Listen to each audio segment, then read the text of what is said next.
Hello friends, welcome to my channel Study Zone Never Stop Learning। आज मैं आपको class 10 English footprints without feet पढ़ाऊंगी। So let's start. Footprints without feet ये एक interesting story है जो हर्बर्ट जॉर्ज वेल्स ने लिखी है। ये स्टोरी एक ब्रिलियंट साइंटिस्ट जिनका नाम ग्रिफिन था उनके बारे में है, जिन्होंने एक ड्रग डेवलप किया था जो एक इंसान को इनविजिबल बना दे। सक्सेसफुल हुए थे एक एक्सपेरिमेंट में और उन्होंने एक फॉर्मूला डेवलप किया था जिसमें पावर थी एक इंसान की इनविजिबिलिटी में, मतलब इंसान को जो इनविजिबल कर सकता था। उस ड्रग को लेते ही एक इंसान ट्रांसपेरेंट बन जाएगा जो किसी को देखेगा नहीं, even from the naked eye. Griffin carried out the experiment on himself, so he gulped the drug and his body became transparent। उन्होंने ये एक्सपेरिमेंट खुद पे अपनाया और वो ट्रांसपेरेंट हो गए, एक शीट ऑफ ग्लास की तरह। Inadvertently, he stepped in mud and the fresh muddy imprints of his feet were all over the place.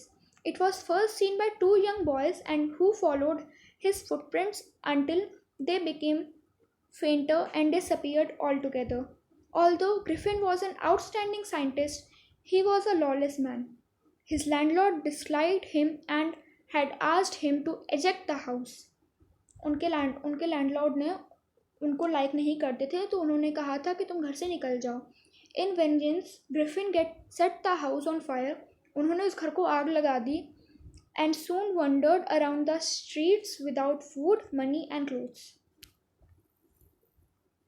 Owing to his invisibility, no one could see him. कोई उनको देख नहीं पा रहा था। And as he was walking down the streets, he started feeling cold and entered a big London shopping center to warm himself। वो एक London shopping centre पे चले गए थे जहाँ उनको थोड़ा वार्म फील हो रहा था क्योंकि बाहर बहुत कोल्ड था, सर्दी थी। After the stores were shut down, he picked up some comfortable clothes to warm himself and fed himself with cold meat and some espresso from a nearby restaurant। उन्होंने एक्सप्रेसो ले ली और अपने कुछ वार्म क्लोथ्स पहन ली उसी store से लेके, ताकि वो थोड़ा वार्म फील करें। Later he slept on a pile of quilts in the store। Pile of quilts पे वो सो गए स्टोर में ही। The following morning some associates started approaching him and he removed all his clothes immediately and became invisible again। उन्होंने clothes पहन लिए थे, clothes तो invisible थे ही नहीं, क्लोथ्स तो सबको दिख ही रहे थे। तो जब अगली मॉर्निंग हुई, सब स्टाफ आया, वहाँ पे स्टाफ ने देखा कि कोई कपड़े पहन के लेटा हुआ है। इनविजिबल थे लेकिन फिर भी उनके क्लोथ्स तो दिख ही रहे थे, तो इसलिए उन्होंने तुरंत अपने क्लोथ्स निकाला ताकि वो फिर से इनविजिबल हो सके। As Griffin wandered without clothes in the chilly weather, he could feel the biting cold। उनको बहुत सर्दी लग रही थी and decided to take some clothes from a theatre company। Soon he found an appropriate shop and wore bandages around his forehead, a false nose, dark glasses, big bushy side whiskers and a huge hat। Then he went to a shopkeeper's store and stole all his money। उन्होंने उसके सारे पैसे चुरा लिए। He realized that staying in a crowded city like London could be difficult for him।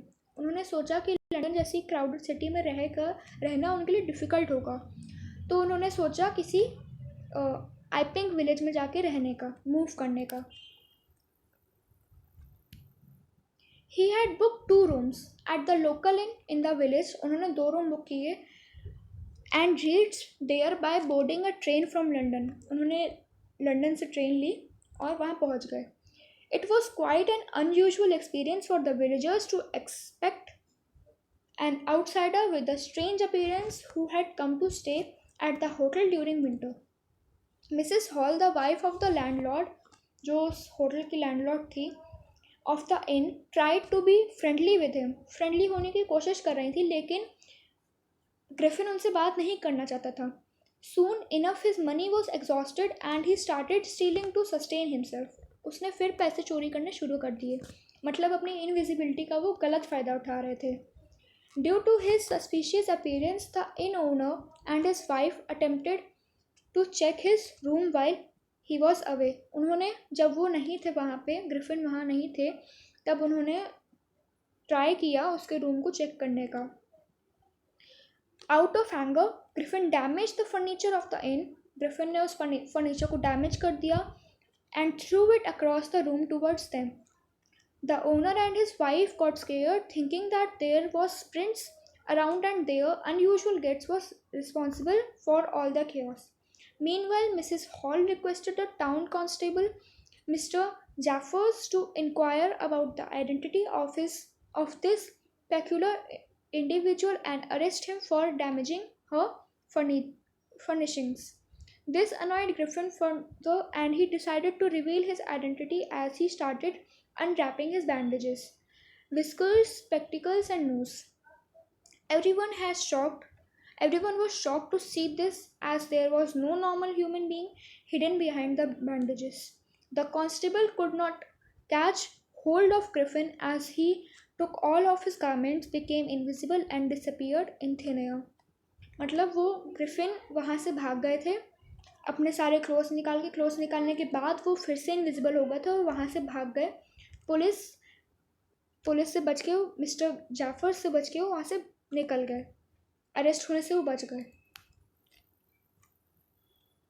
अगर आपको मेरी ये वीडियो फुटप्रिंट्स विदाउट फीट पे पसंद आई हो तो इसे लाइक सब्सक्राइब शेयर करना ना भूलें, और अगर आपको इसमें कोई भी डाउट हो तो कमेंट बॉक्स में डाल दें। Thank you.